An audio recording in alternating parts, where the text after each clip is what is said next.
पूर्णिमा के दिन शंकर भगवान को समर्पित होता है और भगवान विष्णु को समर्पित होता है। बैसाख के महीने में एक पकवान बनता है शंकर जी का।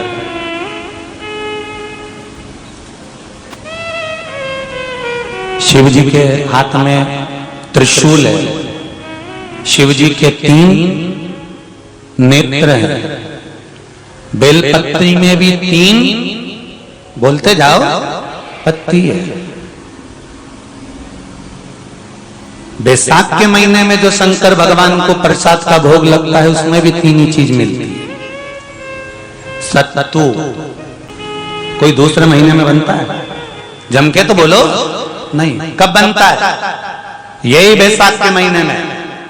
चने की दाल, गेहूं और जौ, इन तीनों को गलाकर सेक कर जो सत्तू तैयार होता है इसी बैसाख के महीने में।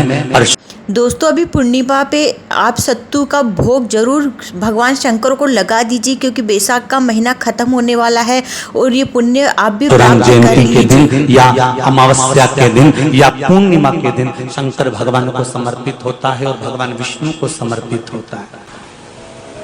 दुनिया के लोग कहते क्या होता है सत्तू से? सास अपनी बहू से कहती है बेटा सत्तू बना ले, थोड़ा सा सत्तू बाजार से ले आना, 10 रुपए का खरीद कर ले आना। आज सत्तू, आज अपन पूजन करेंगे सत्तू की, अक्षय तृतीया है, थोड़ा सा पूज देंगे, थोड़ा सा भगवान को भोग लगा देंगे, सत्तू का लड्डू बना लेंगे। बोलो री जी सही है कि गलत है?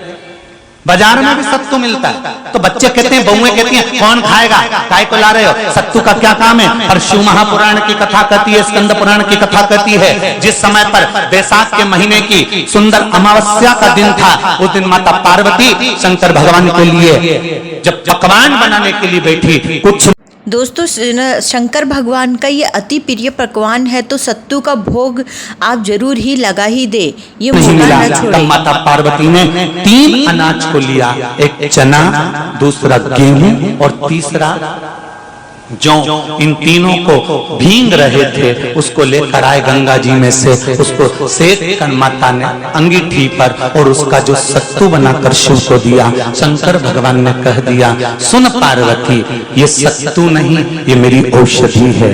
बैसाख के महीने में जो खाएगा वो जिंदगी भर रोएगा नहीं, शरीर से स्वस्थ। अब उसको लोगों ने हंसी खेल में ले लिया, सत्तू का क्या काम, मम्मी हम नहीं खाएंगे, बड़ा शिव। दोस्तों सत्तू यदि बैसाख के महीने में खाया जाता है तो इससे रोग भी नहीं होते हैं। जी का एक चीज बैसाख के महीने में पियो बेल। बेल मतलब समझ गए? बेल का रस। बैसाख के महीने में पियो बेल और शरीर को रखो ऑलिव बेल। शरीर बेकार नहीं होगा, शरीर बेकार नहीं हो सकता। अब शिव आराधना तो करो। हाँ, जिंदगी की मोड़ पर शंकर परीक्षा बहुत लेते हैं, बहुत परीक्षा। एक सुंदर संवाद आता है स्कंद पुराण, शायद आप लोगों ने सुना होगा, सुना हो तो भी सुन लो, नहीं सुना हो तो भी सुन लो।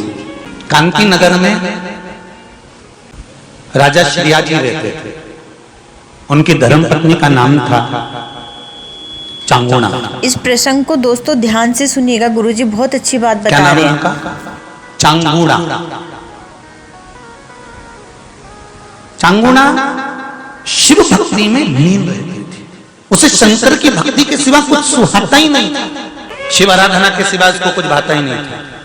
दिन भर शंकर की शरणागति करना, शिव का स्मरण करना, शिव भक्ति में डूबे रहना। शंभो शंकर कह रहे हैं, माँ उमा से, माँ पार्वती से मेरा महेश कह रहा है, मेरा बाबा भोलेनाथ, मेरा बाबा विश्वनाथ, मेरा त्रिकालदर्शी कैलाशी अविनाशी कह रहा है कि हे पार्वती,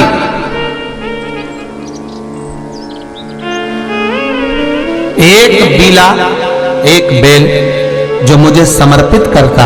दोस्तों पूर्णिमा के दिन आप बेल का जो फल आता है वह जरूर भगवान शंकर को चढ़ा दीजिए।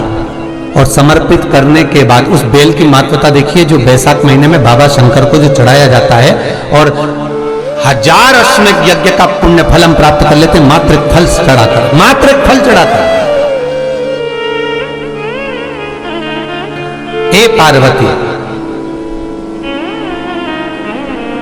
संसार का मनुष्य जब मुझे वो बेलपत्र समर्पित कर, वो बेल का फल समर्पित करता है, पार्वती वो फल जो मुझे चढ़ता है, फिर मैं भले नर्मदा के जल से निकला हुआ कंकर शंकर क्यों ना हूं, फिर चाहे मैं गंगा के जल से निकला हुआ कंकर शंकर क्यों ना हूं, चाहे फिर मैं यमुना के जल से निकला हुआ कंकर शंकर क्यों ना हूं, चाहे मैं सरयू के जल से निकला हुआ कंकर शंकर क्यों ना हूं, चाहे मंदाकिनी के जल से निकला हुआ कंकर शंकर क्यों ना हूं, हे पार्वती फिर जो भी शिवलिंग पर वो बेल समर्पित होता है, वो बेल उठाकर जीव अपने कार्य में ले सकता है। ये माँ उमा से कह रहा है। तो उस बेल की महत्वता जानेंगे। अब अपन उस बेल को जानने के लिए वापिस स्कंद पुराण में चले, तो स्कंद पुराण में लिखा हुआ है कि जो बेल बैसाख के महीने में शंकर को चढ़ाया जाता है, वो बेल का फल उठाकर रख लिया जाता है। बैसाख के महीने में उस चढ़े हुए, बाकी का आपको बेल का फल खाना हो तो बात दूसरी, पर चढ़ा हुआ जो बेल का फल है वो पूरा बैसाख नहीं खाना। बैसाख के बाद में अगला जो महीना आए, उस महीने के अंदर उस फल के अंदर का गुर्दा निकालकर उसको सुखा लीजिए, और सुखाकर जिस व्यक्ति को पथरी की बीमारी हो और जिस व्यक्ति को पेट में बहुत भोजन पचता ही नहीं है, दोस्तों सुनिएगा ध्यान से, बेल जो रहता है फल, वो एक औषधि का कार्य भी करता है। पूरा शरीर पाचन क्रिया बेकार हो गई, उस व्यक्ति को केवल 7 दिन तक शंकर पर चढ़ा हुआ वो बेलपत्र प्रदान कर दीजिए, पथरी भी बाहर और पाचन क्रिया भी ठीक, जिंदगी भर तकलीफ नहीं। उस बैसाख में उस फल की इतनी महत्वता बाबा भोलेनाथ स्कंद पुराण, लिंग पुराण, नर्मदा पुराण, पद्म पुराण के अंतर्गत, शिव महापुराण के अंतर्गत वर्णन कर, उसकी महत्वता है।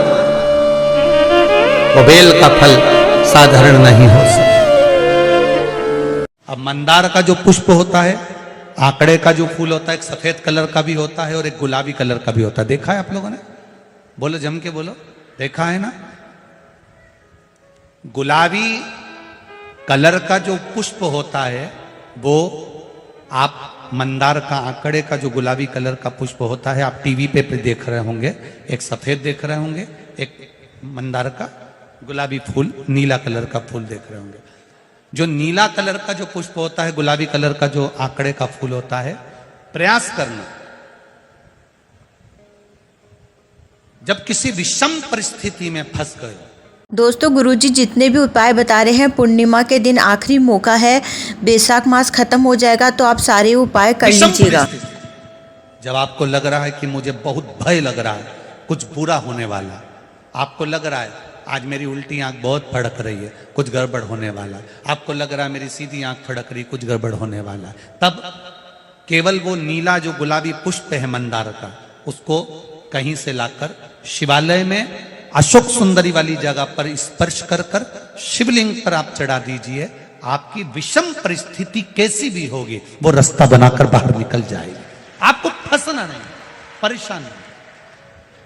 मंदार आंकड़ा, सफेद आंकड़े का पुष्प भी भगवान शिव को समर्पित होकर,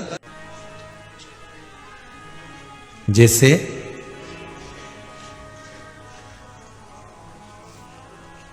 बेले के फल का गुर्दा, बेल का जो फल होता है, बेलपत्री का फल, उसका जैसे गुर्दा, उसके अंदर का जो भाग होता है बेल का, वो गुर्दा,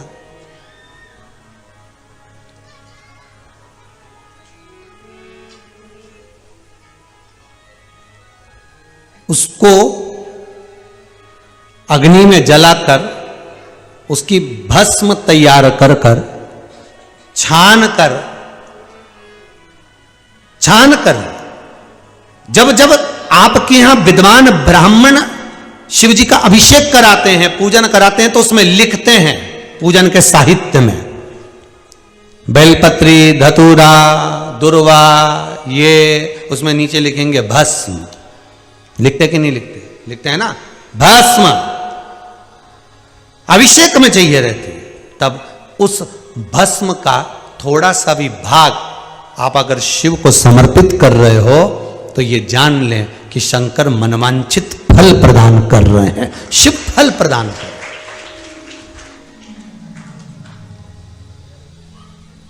महाराज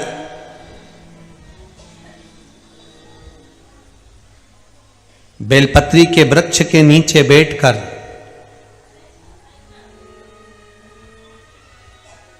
हाथ में एक बेलपत्र का पत्ता रखकर आप पंचाक्षर मंत्र नमः शिवाय, ओम नमः शिवाय या श्री शिवाय नमस्तुभ्यम या महामृत्युंजय मंत्र का स्मरण कर रहे हो, पर डंडी का भाग अपनी ओर, बेलपत्र की बीच वाली पत्ती का भाग बीच वाली उंगली की ओर रखकर अगर आप स्मरण कर रहे हैं और अपनी कामना कर कर बेलपत्री के वृक्ष के नीचे बैठकर उस पत्ते को सम्मुख रखकर बाबा से विनय कर कर एकांत में उस बेलपत्री के वृक्ष की छांव में, बेलपत्री के वृक्ष की छांव आप कामना कर कर उस पत्ते को शंकर भगवान के ऊपर समर्पित कर रहे हैं, तो ये जान कर रखें कि पार्वती और शिव का मिलन करवा रहे हैं और अपनी मनवांछित फल कामना पूर्ण करवा ही ना छोड़े। क्योंकि शिव और पार्वती का जब मिलन होता है, शंकर पार्वती जब एक दूसरे के सम्मुख में होते हैं, शिव और पार्वती जब एक दूसरे के सामने अपने बच्चों के कारण एक दूसरे के सम्मुख में आते हैं, तो उनके चेहरे पर प्रसन्नता का भाव आ जाता। फल, मनवांछित फल की कामना आप जिस कामना के लिए कर रहे हो, विवाह के लिए, नौकरी के लिए, सर्विस के लिए, व्यापार के लिए, रोग मुक्ति के लिए, आप जिस कामना से कर रहे हो, ईश्वर महादेव जो व्यक्ति पथभ्रष्ट हो जाए, जैसे मदिरा के नशे में पड़ गया, कहीं जुए में पड़ गया, कहीं मांसाहार में पड़ गया, कहीं व्यसन में पड़ गया, कहीं गलत काम में अगर कोई जा रहा है, तो श्रंभेश्वर महादेव के नाम से काली तिल भगवान शिव को समर्पित करी जाती है। महाराज काली तिल को वापस उठाकर ले आते हैं, उसी काली तिल को जो मदिरा का नशा करने वाला होता है या जो गलत व्यसन में डूबा हुआ होता है, उसको वो सुबह के समय अगर नहीं खाता तो भोजन के साथ उसको दिया जाए। श्रंभेश्वर महादेव, एक बेलपत्री का भी बहुत अच्छा प्रयोग है श्रंभेश्वर महादेव का, मदिरा पीने वालों के लिए, मांसाहार, व्यसन में, जुए में, वेश्यावृत्ति में, पर नारी में, गलत जगह पर जो डूबे रहते हैं उनके लिए। पहले की कथा में उसका वर्णन किया है बेलपत्री का। श्रंभेश्वर महादेव, एक बार सब बोलेंगे, कौन से महादेव? श्रंभेश्वर महादेव। फिर जम के बोल लो एक बार, श्रंभेश्वर महादेव। जब हमारे घर में क्रोध बढ़ता है या कोई गलत कार्य में जाने लगता है, तो श्रंभेश्वर महादेव का हमें शरणागति लेना चाहिए, श्रंभेश्वर महादेव का पूजन करना चालू कर देना चाहिए। कई लोग कहते हैं महाराज जी ये श्रंभेश्वर महादेव का मंदिर कहाँ मिलेगा, हम कहाँ पूजन करने जाए? कहीं नहीं जाना, तुम्हारे घर के पास में जो शंकर जी का मंदिर है वहीं जाओ, उसी देवालय में, उसी मंदिर में जाओ, श्रंभेश्वर महादेव के नाम से जल चढ़ाना प्रारंभ करेंगे। वो जल जो गलत संगत में पड़ा हुआ है उसका आचमन कराना प्रारंभ करेंगे, अपने आप उसकी धीरे धीरे बुद्धि सुधरना प्रारंभ हो जाएगी। ऐसा श्रंभेश्वर महादेव का है।